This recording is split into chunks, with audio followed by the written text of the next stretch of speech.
Welcome to Pub and Porch, Applied Stoicism in Modern Life, hosted by Adam Piercy and Mick Mulroy.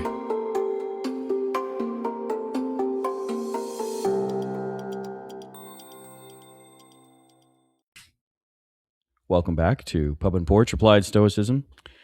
I'm your host, Adam, with my co-host, Mick Mulroy here, excuse me. And so welcome back, Mick. You've been on the road a little bit, but Yes. You saw a movie while you were traveling, it sounds like, or you saw a movie in the last week that is going to be the theme for a little bit of a series we're going to have here on the podcast. So you saw The Odyssey. Yes. Nolan's The Odyssey. Super excited. Yeah. Super excited. So we're going to be starting a series here. We were just discussing before recording about it's probably going to be 4 episodes with very different themes, I think, for each one.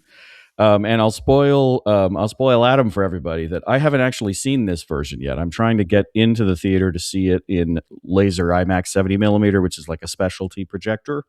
And I haven't had a chance yet because there's only one in my city and it takes a while to book ahead. So it's going to be coming up for me. But Mick saw this and had some really good ideas around some podcast episodes. And I thought that would also be great. So we're going to kick that off today. So the first episode that Mick and I had discussed was one about the historic Odyssey and the impact on Stoicism's founding. So Mick, why don't you start us off here? We'll set off on our own 4-part Odyssey right now. That's you right. Go ahead.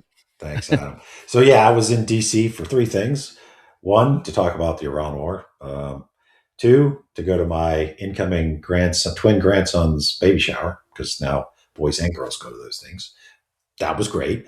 And then 3, to see the Odyssey with my son. So I waited to see it with him. Not an IMAX though, but it was excellent. So superb movie. I thought Christopher Nolan did it justice, and it's an exceptional movie. In addition to all the chatter, we talked about this before the podcast, the criticism of the boat or whatever. I mean, that's fine. I don't mind. Not that people care if I mind it or not, but to me, as long as we were talking about history and the classics and, in our case, the philosophy, and I consider myself a amateur at all those, historian, the classics, and a philosopher, I think it's good. Right. There's some other stuff in it that, leave it for other podcasts to discuss. But ultimately, it's a retelling of one of the most important human stories in history. And every one has had, including the ones in antiquity, different versions. So it's how we interpret it, and it's how we see it through a modern lens. But to start, to your point, Adam, so to catch folks that didn't get raised, learning all this stuff, like me and you, the Trojan War. For a long time, people assumed it was true. Absolutely. You used to have pilgrimage of like Alexander the Great. It was about 1200 in modern day Turkey. And then for a short period, BC. People thought maybe BC, correct? People thought maybe it didn't actually happen. And now we know what happened because we essentially found Troy, and there's enough validation, at least in my amateur mind, that and professionals that it did happen. Right. In fact, they've uncovered what they would imagine is the actual citadel. I would love to go one day. I will. Maybe I take my grandsons and my son. But they found the walls were about 30 feet high, 12 feet wide. They had about 1,200 feet, and then a moat. Right. Mm-hmm. So I'm just kind of setting the stage, because if you think about how impenetrable that would have been for an army at that time, you can see how this would have been such an epic battle, which is why I'm bringing up the dimensions. Right. And from the history that I've read, they found an era where a lot of people moved from outside the citadel to inside the citadel and brought with them copious amounts of supplies, because they can see it from the archaeology of the site. And then there was a big disaster when people kind of died in large numbers. So that's why they date it to that. And then, of course, if you look at the story because you had the Iliad and the Odyssey by Homer, and, as I'm sure people who have followed the movie, we don't actually know if Homer existed. I've read where He absolutely did. In fact, he put himself into the story. There's a bard, a poet that's in the story. I've Right. heard other people say when I was in school that it was a woman because of the detailed description of things that women did and men just simply wouldn't know, like weaving and stuff. I don't Yeah. know the answer, obviously. I don't think anybody does. No. But certainly, the Iliad was the first one. It was primary. I mean, it had a lot to do with Achilles. So, for those of Yes. you who don't know Achilles, the greatest warrior, um, that was like basically worshipped even by Alexander the Great. Went to his tomb, etc. Yeah. And then the second one's primarily Odysseus from the island of Ithaca. They also found remnants of his castle in Ithaca. I think when I That's right. was, yep, living in Greece. But but it's primarily about the end of the Trojan War, sacking of the city, obviously the Trojan horse, and then Odysseus's return back to Ithaca. Which, if you Yeah. probably just walked, it would have taken, I don't know, 5 months, but it took 10 years. 20. 20, was it 20 all the way? Right, so it No, was it's not 20 all the way. It's 10. I think it's 10 years of total travel, but because of when he stays on different islands, like when he stays with Circe and Calypso, yeah, all the way back was 10 years. But I'm yeah. saying, like, he left, and then Oh you had the yeah. Trojan War, and then Yeah. you see what I mean? Yes. Oh yes, yes. I Yeah, think it's 20 total when he's total, gone. right. Yeah. And that's the part that's why we're doing a series, right? Yeah. So there was trials and tribulations. I think each Right. one of them, is important in and of itself to talk about the moral implications, what a Stoic would do. I think it's Yeah. important to point out, I mean, Odysseus is not a Stoic figure. He is a hero, but a flawed one, for sure. Yes. Starting with the fact that he didn't even want to go to war, right? Like, he was Yeah, like, that's right. "Hey, I'm crazy. Don't pick me." Right? They actually Yeah. had to test him to prove that he wasn't, which had to do with like putting his son in front of his cart. Yeah, Um, that's right. and then in fact, that's the whole point of the story, is the hubris that he exhibited. How you treat strangers, your ability to resist, very Stoic things, right? Yeah. Um, and we'll go through that in detail. Uh, but I just wanted to kind of set it up, and then we need to talk about the impact that it did have on Stoicism. So five Yeah. centuries later, right after this, that's when Stoicism started coming around, right? Or Mhm. 300 BC. So 800 was when it was actually written, or the poem, Yeah. right? So then 500 years later, 300 BC, the origins of Stoicism, and they would That's have right. been well versed in all of this. They would have been brought up on it. They would have talked Homeric poems almost as the gospel, right? For Yeah. those that were in Greece. So That's right. it had to have a major impact. But anyway, back to you on your kind of view. I know you haven't seen the movie yet, so we'll go back and talk a I've little bit seen more so about many this. versions of this story Yeah, The over time. Returns is also a good one. I Yep. haven't seen it, but you have and said it was good. Yeah.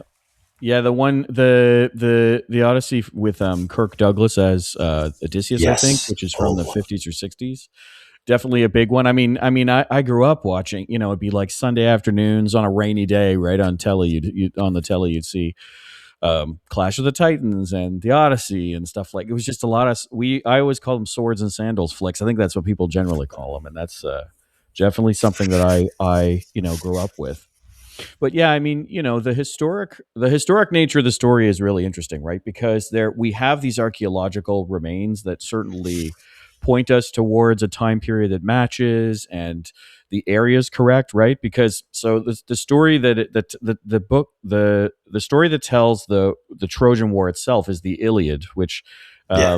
in if it weirdly, and there's a classics joke I'm going to make, which a lot of classics are going to roll their eyes at, but Ilium is the place that Troy is, which is in Turkey, and then Mhm. to add the suffix "ad" on something at the end of it is the story of. So theoretically, you could call the Iliad Troy story, And that's like a really bad classics joke, but that is a true story because it's telling the story of Ilium in the eyes of the Greeks, right? And Mhm. so, there's this historic moment. We know in terms of also Grecian history at the time, this sort of amalgamation of the kingdoms of Greece towards, fighting those in the east. I mean, we know that's a real thing. And the kingdoms that these people come from are real, right? Yeah. Ithaca really was a kingdom. It's just, whether or not Odysseus and those are real. I mean, in some ways, I think that's also kind of, it's one point, but it's not the major point here because the story the Greeks used, right, was, it was their history, but it was also a lesson for them. We're going to talk about that more in one of our other episodes, I think, as terms of lessons to take away. But Mhm. I mean, the interesting thing about it as well is that you find Odysseus as he sets out on this journey, reaching all these places that are part of so much other lore and myth at the Mhm. time, right? So there's like if you can easily Google a map that's like Odysseus's journey, and he's going like he's missing Ithaca by Yeah. 2,000 miles, Yeah. and he comes Yeah. back, right? And you're like, man, I mean, like the man didn't have a compass, right? I mean, it's like it's interesting to call him Odysseus and he's on an Odyssey because ultimately, like, I don't know if I'd want to take him to take me to the grocery store because he He just was the missed. last. He was the only one that made it. I know he's the only one that makes it. Yeah. Yeah, yeah. What's up with So that there's guy? a yeah, but like in terms of a historic sense, I think there this link that's there, and one of the things that I studied and have always been interested in is the idea of whether or not there. I've always believed in major myths like this that there is a rooting in true It has to history. be. It has Has to to be. be. I mean, Was when Achilles real or not? I mean, if you have like the thing is we talk today about amazing athletes from before. Like a great example is Jesse Owens, right? He gets 4 gold medals at the Olympics, right? uh, I mean, we talk about him today. We talk about Pele. We talk about and those are athletes. This is a war circumstance, right? Like we still talk about General Washington. We talk about Napoleon, right? So Audie in Murphy. some ways, would say. Audie Murphy's most decorated Yeah. soldier from World Oh, War II. exactly. Right. So we're talking about, these are myths that kind of come up. So I think the Yeah. historicity of it is definitely, there's questions to ask and there's questions we're never going to know the answer to.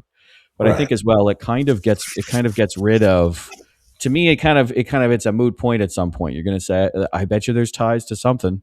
I mean, if we talk about just in general, like myths, right?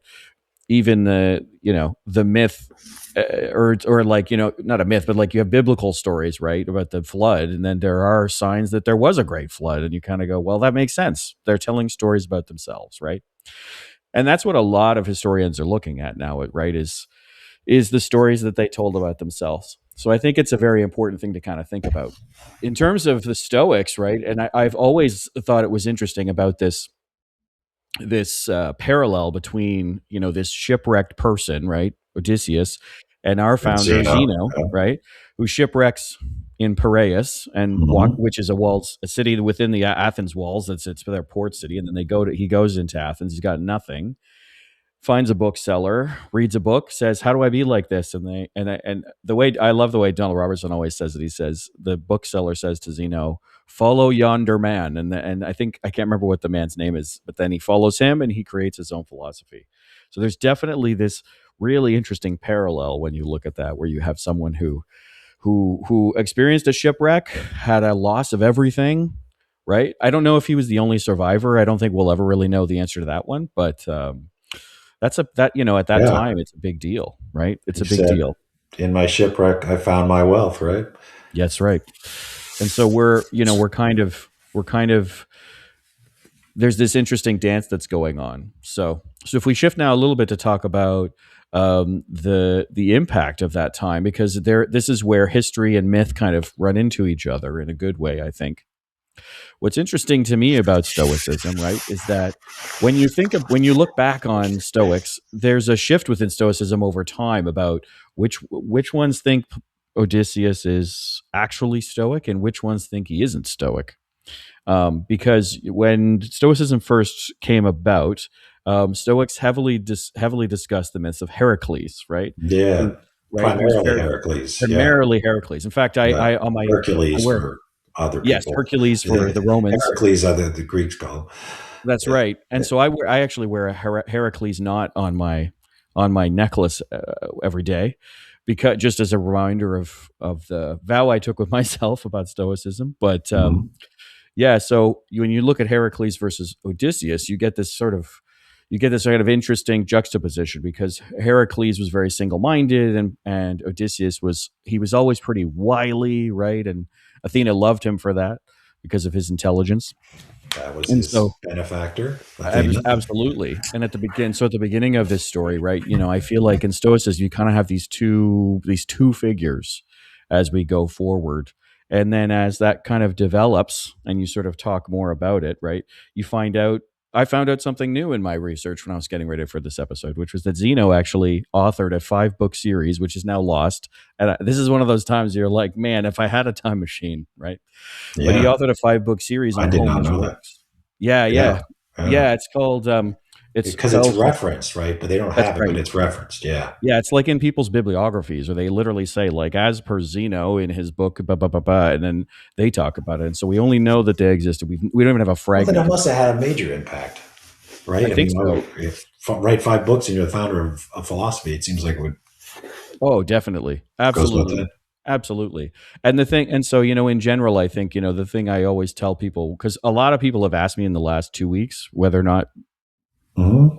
Odysseus is a Stoic. Is it I think I'm Stoic? sure Yeah, you've gotten those questions as well. I So have. this is where we start to sort of see that transition within, where myth is running into our philosophy, and then we start to see how it looks. So yeah, what were your points you were thinking about when it came to this Well, sort of one of the important points you already made, I found a quote by Seneca that essentially Seneca, even back then, was talking about. I think you guys are missing the point of the Odyssey. Yeah, Like yes, I think it was historically based. I don't know why you would make up this entire, and it would carry on without it being historically based. And we both already pointed out the fact that Trojan yeah, War happened, right? So there was going to be fighters in the war. There's going to be somebody like that if it's in them. yeah, So why wouldn't it be them? Obviously, going past that, there's myths.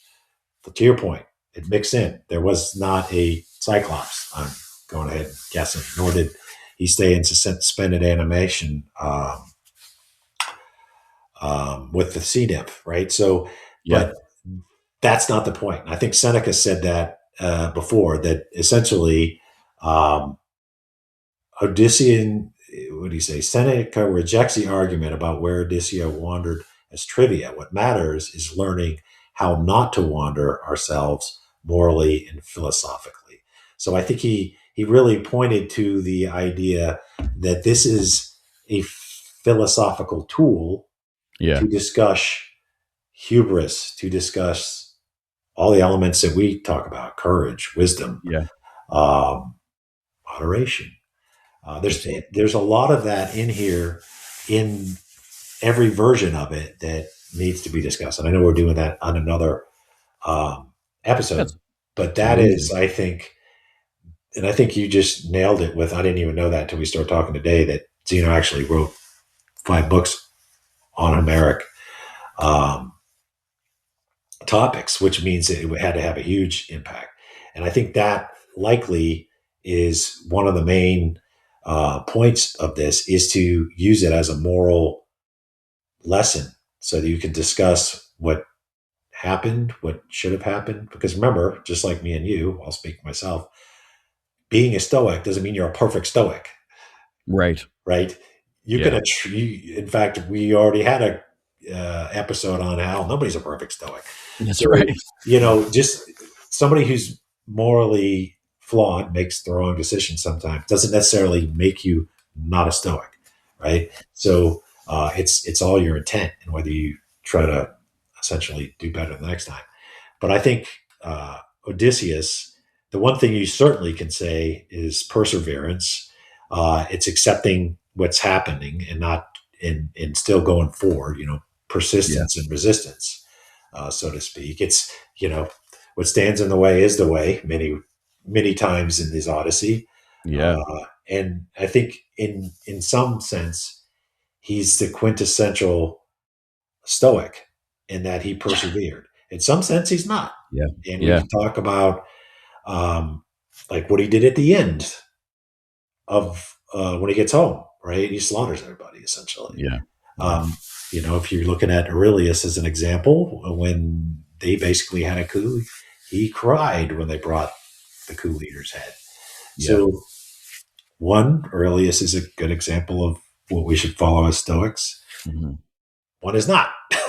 But if you follow the whole story, if you see the whole story, whether you read it or watch Nolan's version, you kind of understand why he did it. Um, Yeah. right? Right? I mean, these guys basically macked on his wife the whole time he was gone and tried to kill his son. So Right. it's a very human reaction, I'd say. Yeah, so I think, and we'll go through all these things, but these are, I think, a really good way to start this. It's just the impact it has. And even if you don't buy that part, it's still morally relevant questions till today that you Yeah. can discuss, whether it's the Polytheus, the Cyclops, to the whirlpool, all that stuff. I think is Oh really yeah.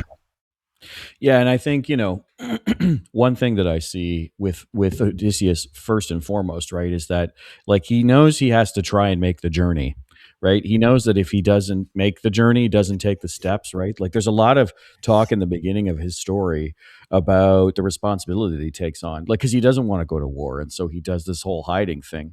And then, but what's interesting too is right there's sort of there's a second story that happens right because Odysseus is the reason that Achilles is in the war because Achilles doesn't want to go to war either, and then right. Odysseus tricks him into joining as well. So there's this really interesting trick. Some people are going to say trick, some people are going to say whatever, but I always looked at it as he tricked him, right? And so Well, this was about somebody else's wife, right? I yeah, mean, yeah, it's important to point that out for oh, people that don't know. I totally, mean, some versions she was kidnapped, some versions she fell in love with Paris, right? yeah, But I mean, this wasn't like our countries were attacked, we're fighting back. This yeah, was the ego of Menelaus, right, and his that's brother right, Agamemnon, Agamemnon. just to kind of set the stage of Yeah. where it's Yeah, going. for sure. And so really like and I always get that sense a little bit when I hear about Odysseus or Achilles, not wanting to go to this war because it's like really it's a blood feud. It's not this Yes, isn't a territorial debate. You know what I right. mean? This isn't a you took our port and we took your island. No, it's none of This that. This isn't is like Thermopylae with the Persians new. invading. Yes, No, no, this is something very different than that, right? And I think it's important to kind of call that out.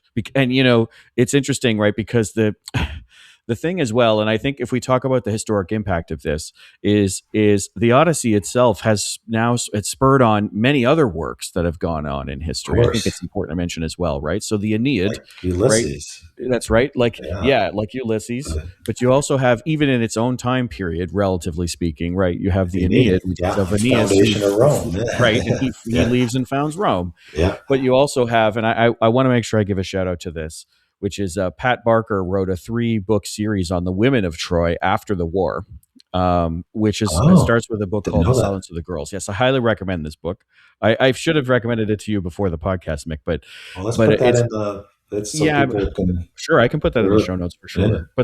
But what I find very interesting about this is historically speaking, it's still spurring on these adaptations today, right? So we mentioned The Return with Ray Fiennes and Julie Delpy. We mentioned, or I think it's Julie Delpy. I might have gotten that wrong, so we'll put it in the show notes. But The Return with Ray Fiennes. We have this Odyssey. We have the Odyssey with Kirk Douglas. Then there's also many other telling, like Oh Brother, Where Art Thou is a modern Yep. kind of Yep. parallel telling of that Excellent. from a different view. George Clooney. Exactly. Excellent. But Mhm. there's this book series that I love, which started with a book series. It starts with a book called The Silence of the Girls, and Pat Barker wrote it, who actually has written science fiction in the past, and it's about the women of Troy. And it's the first book takes the point of view of Briseis, and Briseis is the priestess captured by Achilles, or I think she was a gift to Achilles. Yes. And so she's related to Priam and Hector. She's like their cousin or something like that. So she's part of Right. the royal And family. they Yeah. portray that in Troy, the movie. Yeah. Well, Mhm. they kind of have. Oh, and Troy, the movie with Brad Pitt, that's the other one I should have said. Yeah. Yes, that's Yeah. another one. And so this is what I find very interesting about this story is like in the most amazing way, it just never dies. It's always around because it's so basic. It's the baseline story of returning home, right? Mhm. Is immense. And I mean, you can relate that to anybody. I had heard I had heard someone draw parallels between the Odyssey and like stories of soldiers returning home at the end of the American Civil War, right? And they have to go, after Mhm. they get rescued from Atlanta, I think there was a huge Union war camp, and then they have to like walk back home to like New Hampshire or something like that. And you hear these stories.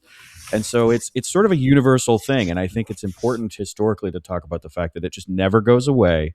It's kind of always around, right? I mean, we still clearly say like, man, that was an Odyssey. They literally have a car named the Odyssey, Oh right? yeah, It's just like it never goes away. And I think it's a that's very very, common soldier story, right? You already alluded to this, but yeah, it's not just a human story, but humans have been carrying out wars in foreign countries, foreign to yeah, them, oh yeah, since the time of antiquity. So almost every peer of mine in the last 20 years yeah, relates. They relate to both the war part and the trials to go home. Sometimes it's psychological, sometimes it's physical, but yeah, um, the Odyssey could be viewed that way too. So not yeah, just the trials that you go through mythology and but the actual trials of going home because not a, and you know it. I mean, Tennyson wrote the poem yes, Ulysses, and the primary thing I remember, I haven't read it in a long time, but it's he really points out that when he gets home, he leaves again, yes, and he's a wanderer, right? Um, which is kind of baffling, but I understand it. I understand it from the guys I know that just couldn't stop going. They couldn't stop being a wanderer, and I yeah, still know them, right? So yeah, there's such human attached stories to modern times, yeah, and every time in between now and 3,000 years ago that this matters. yeah. And I find it so interesting, right? That Seneca's kind of bored of the Odyssey debate he's had to hear probably for years. Yes. And so, when you and I were talking before this podcast about people's criticisms or just feedback on the movie or whatever, right? In some ways, like you and I have kind of rolled our eyes at times because we're like, I think people are missing the point. So there's an interesting, like, it's always happening again, right? We always Yep. go through this cycle. And so you have this story that's like that, right? And I think, it sticks around. But I think to talk about Tennyson, which is a great example of another medium where you've had so much from this, right? Um, the I've when I when, this sounds really funny, but when I write, because I would have a lot of interns and stuff, or I would have people leave my teams when I work in the I work in the space program still, but like when I was working in my previous space program job, and I would always sign off my my goodbye card with a quote from Tennyson, which is the end of that which is the end of that poem, which is to Yep. strive, to seek, to find, and not to yield, right? Not to yield. Yes. And I think in so many ways that to me feels very stoic, right? It's this feeling of like you're always looking, you're always reaching, you're trying to be Hmm. better, you're trying to find what's just over the horizon, right? To strive, to seek, to find, and then not to yield, right? I mean, ultimately, Yeah. Odysseus, Shine through use. yeah, Yeah. he's in a really like he describes himself as when he finally reaches Ithaca, right? He's literally just like I think people think he's dead when he first gets Right. there. And if you watch The Return, that's kind of how that opens up. You're looking at Ray Fiennes going, "Man, you look terrible." It's Right. sort of like Well, it's like he's warned by Agamemnon, don't go yeah, just tromping into your house because it doesn't yeah, work out that well. yeah, And then and so for those that are dog lovers like myself, I mean, this really shows how long that connection goes, right? In yeah, fact, Nolan, I saw an interview and he said it was actually the description of Argos recognizing Odysseus that got him to actually want to do this, yes, right? And if you don't know the story, Argos is his dog. It's depicted in the movie very well, as you'd expect, because that was super important to Nolan. Um, that waited for his master to return 20 years, and when he did, the only being that recognized him was Argos, the dog. And then yeah, once he greeted him, he passed away, like he was waiting and waiting. yeah, and that's it. And it's such a famous scene, right? So when you think about, I think looping it back to our key theme of this episode, right, talking about the importance to the Stoics, I think it's one of those texts that probably couldn't have, like, in terms of at least fictional texts. We'll call it fictional because it is still it has mythological supernatural elements. Of course. It's probably one of the most important texts that we have that isn't about Heracles, that's core to Stoicism's early days. Because in Heracles, the one that's always talked about is Prodicus' story, The Choice of Heracles, where he's at a crossroads and he meets two women, Arete and Kakia. Arete is virtue, Kakia is passions. The passions one, she's hot, but Arete, she's like gorgeous, but in a like a tough, like Athena type way or Artemis type way, and he has to make a choice there. That's a story that we hear a lot about, and that's told in the Lives of the Eminent Philosophers by Xenophon. And you have that, and then you have the Odyssey, and there's sort of, because each character has its own, because there's things that Heracles has that are not Stoic as well. His deep anger, his blinding fury, right? Which Odysseus doesn't have, but Odysseus has this hubris. And so, it's sort of, when I looked over the history of this and I was sort of reminded of it, you kind of feel like we're getting pulled in two directions at the time. And I actually think that makes a lot of sense for a burgeoning philosophy coming up, where there's also cynicism and peripatetics and whatever, all the other types that are going on, Epicureans, right? It's like, in its early era, right? It's being pulled by these different influences, and you can kind of feel that when you hear people talk about it. I mean, like I said, I wish I had a copy of those 5 books from Zeno. It just seems Of course. well, it would really help on the episode. Yeah, it would. Certainly would.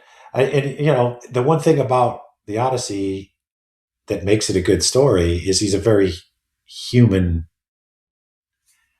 character. Yeah. Right? If he was like the perfect person, I don't even know if we'd still be talking about it. Yeah. Right? I mean, because it would be a short story.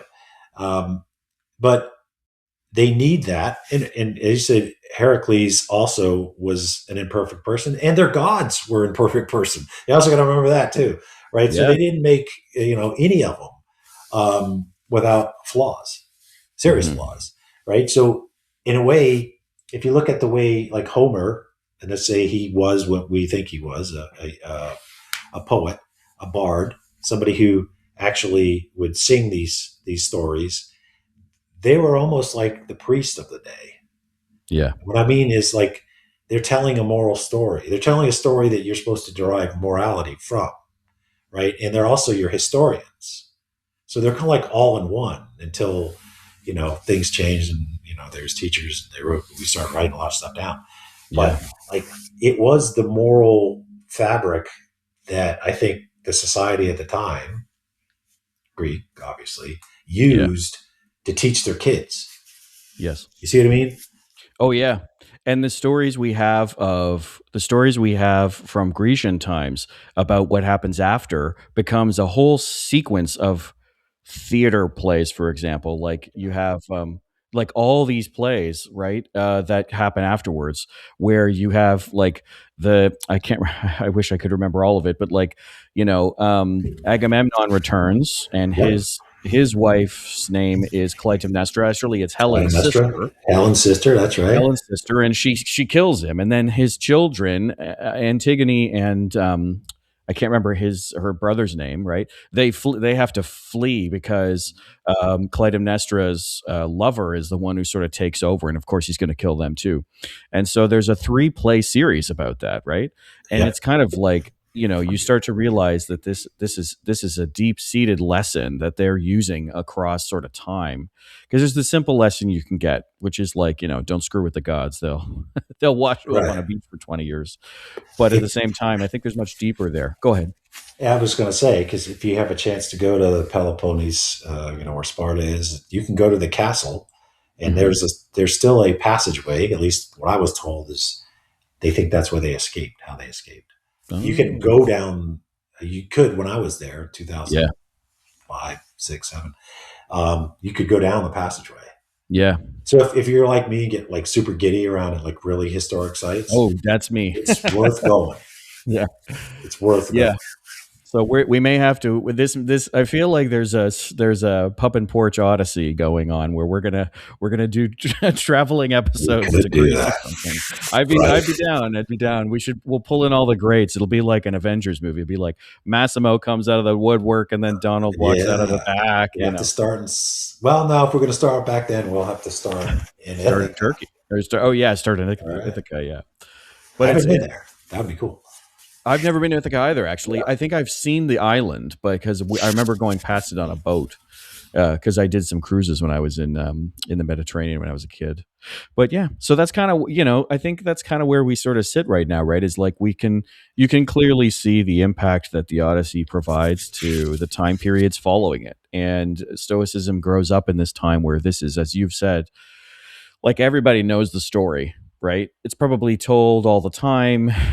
It was we probably know that it was an oral tradition before it was written down, right? So it would have been orally Yeah. provided to people around a campfire, around the Mhm. hearth, right? In celebration of Zeus and Hera and the hearth, right? They would have sat around and told these stories, and this is one of those things. And so people like Zeno and the others who joined in the Stoa at the time, they're brought up in this period where this is like the normal story. And so, it definitely has an impact. It definitely would have had an impact, but it has a very clear impact. Interestingly, and we'll talk about this when we get more into the values and takeaways episode, they change later, and many of them are Mhm. like, nah, he's not, right? And we have Seneca, Mhm. we have others who are like Epictetus, actually, because on He's a got several quotes. spectrum. Yeah, he's got several quotes, but Epictetus on a spectrum, right? Like if on one end you have Stoicism light, and on the other end you have really hardline Stoicism. Epictetus is on the hardline Stoicism side, and he's not a fan of Odysseus. It seems like like the fact that he laments that he's not home and all of that stuff, and he's ignoring what's in front of him sometimes. It sounds like Epictetus is pretty hard on him. So it's interesting because it changes as time goes by, I which is have a quote probably for same for us. Oh, well, Mick has a you. quote. I We're going to do. What was it that ruined Odysseus's companions? Their judgments, discourses. So that's a good way to set up the coming episode, which we go Yeah, down and talk about each major event that they faced and the moral dilemma per discussion. absolutely. Well, I think that's a good place for us to wrap up, though. We've talked about the history. We've talked about the impact to the founding of our own philosophy that we follow. But this is the first in what looks to be 4 parts. We're going to do our best to keep it to that, but who knows what we find out along the way as we go through this Odyssey ourselves with the audio. Wow, that sounds really corny, but it's great. But I think it's going to be good. So yeah, so we'll wrap up there.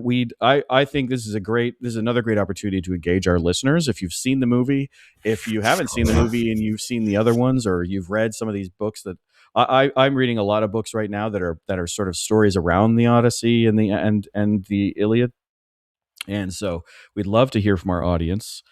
Info@pubandporch.com by email, or we're on Substack.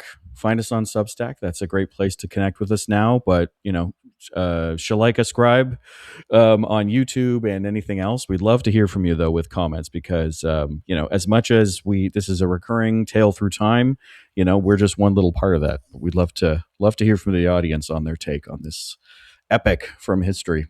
So, cheers, Mick. We'll see you on the next one. Cilantro. Absolutely. Thank you for listening to the Pup and Porch podcast. If you'd like to find out more about the podcast or its host, head over to pupandporch.com, and you can listen to all our episodes on Spotify, Apple, or whichever platform you prefer. And if you'd like to help out with the podcast, you can find us on Patreon. Drop us an email if you have a comment on any past episode, you have a suggestion for future episodes, or you have an essay on an important topic for Stoicism. Send it to us, and then we can be reached at info@pupandporch.com. Until next time, Pup and Porch out. Today's music is provided by Heath Cantu from epidemicsound.com.